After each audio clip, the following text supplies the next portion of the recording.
నమస్కారం అండి. నేను doctor Sudhakar, senior interventional pain physician from pure pain management centre, Hyderabad. మా పెయిన్ మేనేజ్మెంట్ సెంటర్స్‌లో చాలా కామన్‌గా చూసేది మోకాళ్ళ నొప్పులు. సో, ఒక 50, 60 ఇయర్స్ వచ్చిన తర్వాత చాలామందికి బీపీ ఉంటుంది, షుగర్ ఉంటుంది. సో, జనరల్‌గా వాళ్ళు కార్డియాలజిస్ట్, ఫిజిషియన్ దగ్గరికెళ్తారు. ఫిజిషియన్ ఏమో వాళ్ళని వాకింగ్ చేయండి అని చెప్తారు. ఎక్సర్సైజ్ చేసుకోండి అంటారు. సో, మోస్ట్ కామన్ ఎక్సర్సైజెస్ అంటే వాకింగ్. సో, ఎప్పుడైతే వాకింగ్ చేద్దాం అనుకుంటారో, ఈ నీ జాయింట్ పెయిన్స్ వల్ల సరిగ్గా వాక్ చేయలేకపోతారు. అయినా గానీ స్ట్రెయిన్ తీసుకొని వాక్ చేద్దామని ప్రయత్నం చేయంగా వాళ్ళకి బాగా మోకాళ్ళ నొప్పులు రావడము, ఈ మోకాళ్ళ నొప్పుల వల్ల నిద్ర సరిగ్గా లేకపోవడము, నిద్ర సరిగ్గా లేకపోవడం వల్ల బీపీ పెరగడము, బీపీతో పాటు షుగర్స్ డీరేంజ్ అవ్వడము. So, it's a vicious cycle. అంటే కంటిన్యూయస్‌గా పెయిన్ వల్ల నిద్ర డిస్టర్బ్ అవ్వడము, నిద్ర డిస్టర్బ్ అవ్వడం వల్ల షుగర్స్ పెరగడము, బీపీ పెరగడము.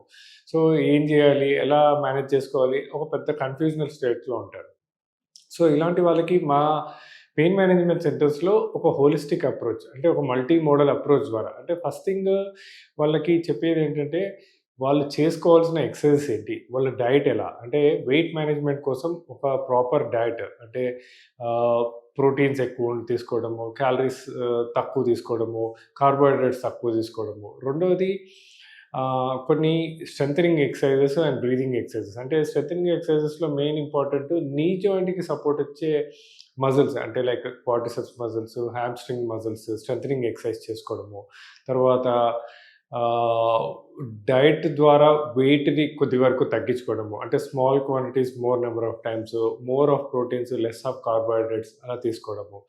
మూడోది లైఫ్ స్టైల్ మోడిఫికేషన్స్. అంటే చాలామందికి కింద కూర్చొని తినే అలవాట్లుంటది. సో, అది అవాయిడ్ చేయటము. ఇండియన్ టాయిలెట్స్ యూజ్ చేయటము, అది అవాయిడ్ చేయటము. చాలామంది ఎక్సర్‌సైజ్ కోసం అని చెప్పి లిఫ్ట్ ఉన్న మెట్లు వాడతా ఉంటారు. సో, వాళ్ళకేం చెప్పేదంటే, ఎక్కడైతే లిఫ్ట్ ఉంటుందో లిఫ్టే యూజ్ చేయండి. మెట్లనేది ఒక స్టేజ్ వచ్చాక, అంటే 50, 60 ఇయర్స్ తర్వాత ఎంత వీలైతే అంత తక్కువ చేసుకోవడము. తర్వాత వాకింగ్ అనేది హార్డ్ సర్ఫేసెస్ మీద కాకుండా మంచి గడ్డిలో గానీ, లేక మట్టి మీద గానీ, అది కూడా ప్రాపర్ షూస్ ఏసుకొని, వాకింగ్ షూస్ ఏసుకోవడము. తర్వాత ఇంకోటి, ఓన్లీ వాకింగ్ ఒక్కటే పెట్టుకోవద్దు. అంటే కొంతమందంటారు, నేను డైలీ 1, 1 ½ అవర్ వాకింగ్ చేస్తానండి. అంతసేపు వాకింగ్ అవసరం లేదు.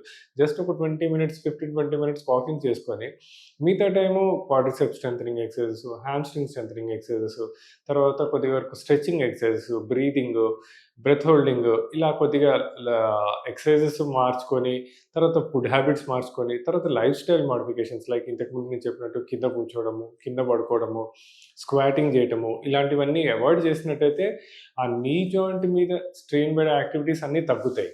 సో, నీ జాయింట్ మీద స్ట్రెయిన్ అయితే ఎప్పుడైతే తగ్గుతుందో, అండ్ దెన్ ఈ exercises, quadriceps strengthening and hamstring strengthenings వల్ల నీ జాయింట్‌కి స్ట్రెంత్ పెరుగుతుందో, అప్పుడు వాళ్ళకి నీ జాయింట్ మీద ఆహ్, ఆహ్, పెయిన్స్ తగ్గుతాయి. నీ జాయింట్‌లో పెయిన్స్ తగ్గుతాయి.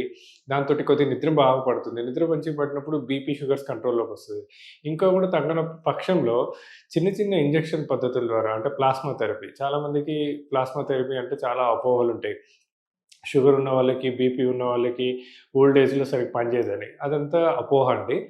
దాన్ని ప్రాపర్‌గా క్వాంటిఫికేషన్ చేసుకొని, అంటే ప్రతి పేషెంట్‌కు ఒకే విధంగా పీఆర్పీ ఇయటం కాదు. ఫస్ట్ థింగ్, వచ్చినప్పుడు పేషెంట్‌కి ఒక కరెక్ట్ స్కాన్ చేసి, లోపల ఏ స్ట్రక్చర్స్ డ్యామేజ్ ఉన్నది, ఏ స్ట్రక్చర్స్ ఎంత ఇంజ్యూరీ ఉన్నది అని ఒక నిర్ధారణకొచ్చాక, కరెక్ట్‌గా ప్రాపర్‌గా క్వాంటిఫికేషన్ చేసుకొని, ఆ పీఆర్పీ ప్రిపరేషన్ దగ్గర నుంచి, అంటే బ్లడ్ డ్రా చేసినప్పటి నుంచి, అది బ్లడ్ మనము పీఆర్పీ యూజ్ చేసే కిట్ దగ్గర నుంచి, ఆ సెంట్రిఫ్యూజ్ చేసే మెషిన్ దగ్గర నుంచి అన్నిటి మీద డిపెండ్ అయి ఉంటదండి. సో, ఎప్పుడైతే కరెక్ట్ పద్ధతుల్లో పీఆర్పీ చేస్తామో, ఈవెన్ షుగర్ పేషెంట్స్‌కైనా, బీపీ ఉన్న వాళ్ళకైనా, ఓల్డ్ ఏజ్‌లో వాళ్ళకైనా పీఆర్పీ చాలా బాగా పనిచేస్తుంది.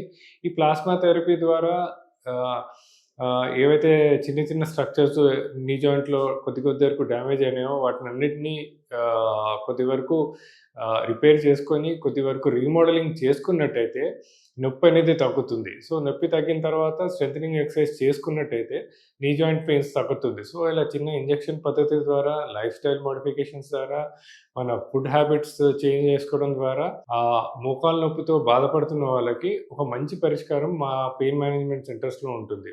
ఎప్పుడైతే మోకాళ్ళ నొప్పులు తగ్గి వారికి యాక్టివిటీస్ చేసుకోవడంలో ఏమి ప్రాబ్లమ్ లేనప్పుడు, వాళ్ళకి వాళ్ళకి బీపీ కంట్రోల్‌లోకొస్తుంది, షుగర్స్ కంట్రోల్‌లోకొస్తుంది. ఎప్పుడైతే బీపీ, షుగర్స్ అన్నీ కంట్రోల్‌లో ఉంటాయో లైఫ్ స్మూత్‌గా ఆహ్, నడుస్తుంటుంది. సో, ఇలా లైఫ్ స్టైల్ మోడిఫికేషన్స్ అండ్ ఇట్లా వేరియస్ చేంజెస్ ద్వారా మా పెయిన్ మేనేజ్మెంట్ సెంటర్స్‌లో ఒక మంచి పరిష్కారం, ఇలా సఫర్ అయ్యే వాళ్ళకి ఒక దీర్ఘకాలిక పరిష్కారం మా పెయిన్ మేనేజ్మెంట్ సెంటర్స్‌లో అవైలబుల్ ఉంటుంది.